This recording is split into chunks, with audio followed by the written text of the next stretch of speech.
नमस्कार, स्वागत है आप सभी का देवभूमि का महासंग्राम में। मैं हूं आपके साथ मनु तेवतिया और शुरुआत कर रहे हैं इस वक्त की बड़ी खबर के साथ। देहरादून से हमें मिल रही है। पूर्व मुख्यमंत्री हरीश रावत विधानसभा के गेट पर पहुंचे हैं और अवैध खनन के विरोध में प्रदर्शन कर रहे हैं। हरीश रावत ने गेट पर पहुंचकर नारेबाजी की है। पीआरओ के लेटर के मामले में कांग्रेस हमलावर है और हरीश रावत ने बेहद ही गंभीर आरोप लगाए हैं। हरीश रावत के साथ कांग्रेस प्रदेश अध्यक्ष गणेश कोदियाल भी मौजूद हैं और कांग्रेस इस मामले में जबरदस्त हमलावर है।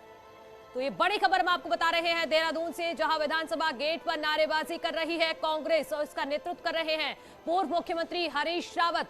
विधानसभा गेट पर खुद मौजूद हैं और मामला है अवैध खनन का। विरोध प्रदर्शन कर रही है कांग्रेस। हरीश रावत ने नारेबाजी की है और पूरा ये मामला है पीआरओ के लेटर से जुड़ा हुआ जो वायरल हुआ और उसके बाद कांग्रेस ने इस मुद्दे को कैच कर लिया है और अब विधानसभा के बाहर नारेबाजी की जा रही है।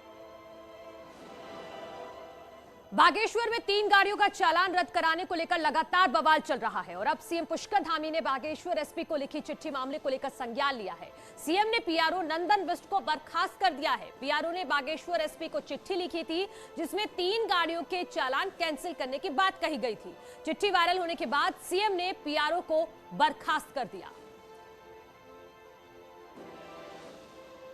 तो आपको ये बड़ी खबर बता दें, सीएम धामी ने बड़ा एक्शन लिया है। जो चिट्ठी वायरल हुई थी उसमें पीआरओ के हस्ताक्षर थे और अब पीआरओ नंदन बिष्ट को सीएम पुष्कर सिंह धामी ने बर्खास्त कर दिया है। उधर आम आदमी पार्टी के सीएम उम्मीदवार कर्नल अजय कोठियाल ने सरकार पर निशाना साधा है। उन्होंने ट्वीट कर लिखा है कि सरकार का खनन प्रेम सामने आ गया है। पुष्कर धामी सरकार का खनन प्रेम सामने आया, ये ट्वीट में लिखा है। आगे लिखा है कि उत्तराखंड की जनता ने शिक्षा, स्वास्थ्य, बिजली, सड़क पर कहा था, लेकिन मुख्यमंत्री जी इन सब से आगे बढ़ते हुए खनन के ओवरलोडेड ट्रक को छुड़वाने का अपने कार्यालय से मौखिक आदेश देकर अपना खनन प्रेम दर्शाने में व्यस्त हैं।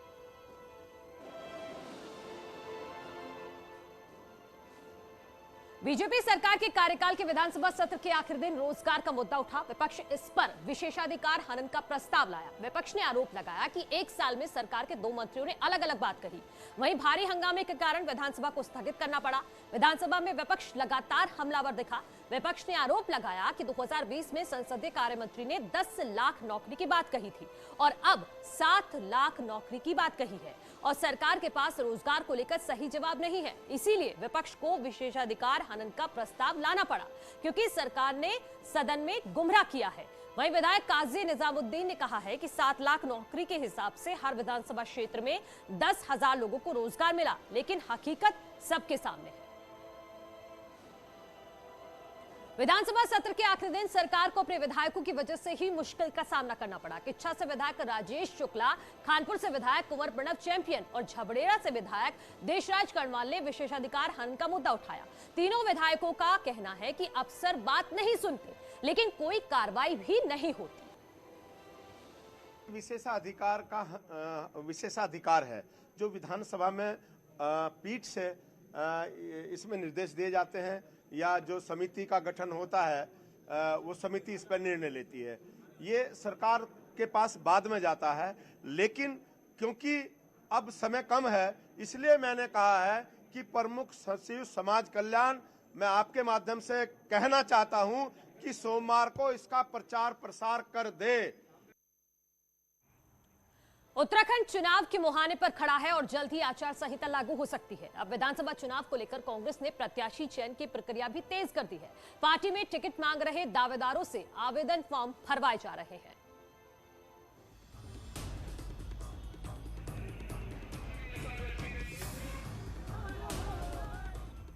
कांग्रेस चुनाव फतह करने की मंशा से हर मोर्चे को मजबूत करने में जुटी है। बूथों में ट्रेनिंग कैंपों के बाद अब पार्टी ने पूरा फोकस कैंडिडेट चयन पर कर दिया है।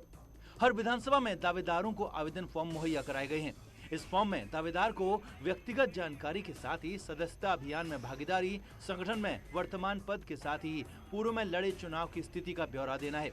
इसके साथ ही सामान्य दावेदार को 10,000 और आरक्षित वर्ग के दावेदार को 5,000 रुपए का ड्राफ्ट भी आवेदन के साथ जमा करना है। पार्टी कार्यालयों में आवेदन जमा करने की प्रक्रिया शुरू हो गई है। कांग्रेस दावेदारों से राजनीतिक और सामाजिक क्षेत्र में सक्रियता का आकलन कर रही है। दावेदारों से आपराधिक मामलों के साथ ही प्रत्याशी बनाने की स्थिति में विधानसभा के लिए प्राथमिकताएं भी बतानी है। टिकट की उम्मीद लगाए उम्मीदवार आवेदन पत्र में मांगी जानकारियां दर्ज कर ड्राफ्ट के साथ जमा कराने पार्टी ऑफिस भी पहुंच रहे। बड़े बड़े जो लीडर हैं हमारे, पूर्वांचल का वोट तो हर जगह है, हर सीट पे है, लेकिन दूसरी पार्टियों ने पूर्वांचल को दिया है, यहाँ नहीं दिया गया है, इसलिए हमारी दावेदारी पक्की है। कांग्रेस ने विधानसभा में पहले पर्यवेक्षक भेजे और अब तय प्रारूप में दावेदारों से आवेदन मांगे जा रहे हैं। दावेदारी में गंभीरता हो इसीलिए शुल्क भी रखा गया है। देखना है कि कांग्रेस कितनी जल्दी प्रक्रिया पूरी कर कैंडिडेटों के नाम का ऐलान करती है। न्यूज़ 18 के लिए रुद्रपुर से चंदन बंगारी की रिपोर्ट।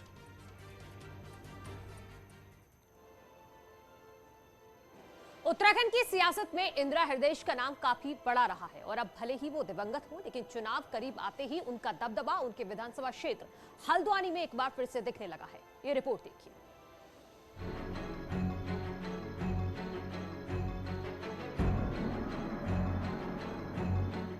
हल्द्वानी की सड़कें आजकल कांग्रेस की कद्दावर नेता रही स्वर्गीय इंदिरा हृदयेश की यादों में रंगी हैं।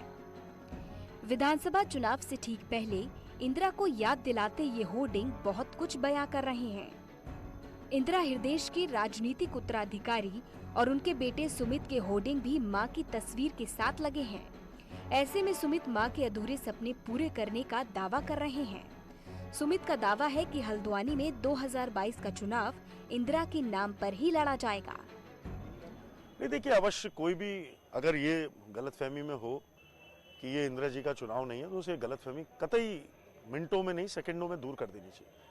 हल्द्वानी की जनता को आज जितनी उनकी याद आ रही है, उनके कार्यों की याद आ रही है और उनका ही कोई ऐसा उनको रूप में एक ऐसे व्यक्ति को देखना चाह रही है जो उनके पद चिन्हों पे चल के हल्द्वानी क्षेत्र का विकास का जो उन्होंने परिचय दिया तो उस विकास को आगे बढ़ा के ले जाए। जाहिर है कि इंदिरा हृदयेश ने हल्द्वानी में विकास की एक ऐसी लकीर खींची है जिसे नजरअंदाज करना किसी के लिए भी आसान नहीं है। हल्द्वानी में इंटरनेशनल स्टेडियम, जू और ISBT के लिए उनकी कोशिश हर किसी को याद है।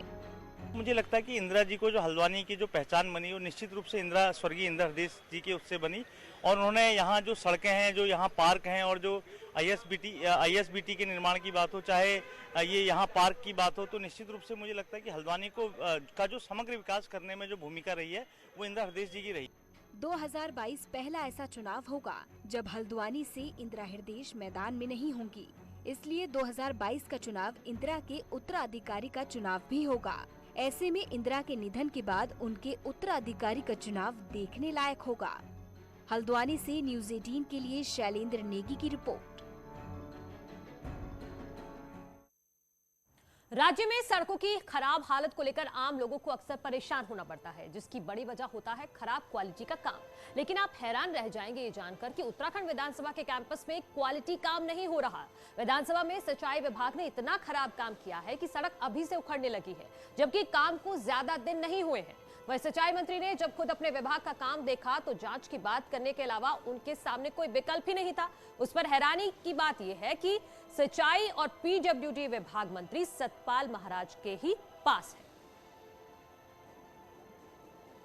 ये जो हमारे विधानसभा परिसर में जो सड़क है इसकी गुणवत्ता बड़ी खराब है। मैंने देखा इसके अंदर से बजरी निकल रही है, तो मैंने जांच के आदेश दे दिए हैं और इसमें सख्त से सख्त कार्रवाई की जाएगी। दोषी राज्य की तमाम सड़कों की हालत खराब है, इसको लेकर आपको बहुत हैरानी नहीं होनी चाहिए, क्योंकि उत्तराखंड विधानसभा में जो सड़कों में डामरीकरण का काम हुआ है उसको देखकर खुद मंत्री जी हैरान है, जो PWD मंत्री भी हैं और सिंचाई विभाग के मंत्री भी हैं। ये काम हालांकि सिंचाई विभाग ने किया है, लेकिन सिंचाई मंत्री सतपाल महाराज का कहना है कि इस गुणवत्ता की जांच होनी चाहिए, जो दोषी हैं उन पर कार्रवाई होनी चाहिए। जब उनसे पूछा गया कि आप ही इस विभाग के मंत्री हैं तो उनका कहना था मामला सिंचाई विभाग का है, PWD का नहीं है। लेकिन आप राज्य में कहीं भी जाएंगे आपको तमाम सड़कें इस तरीके की मिलेंगी।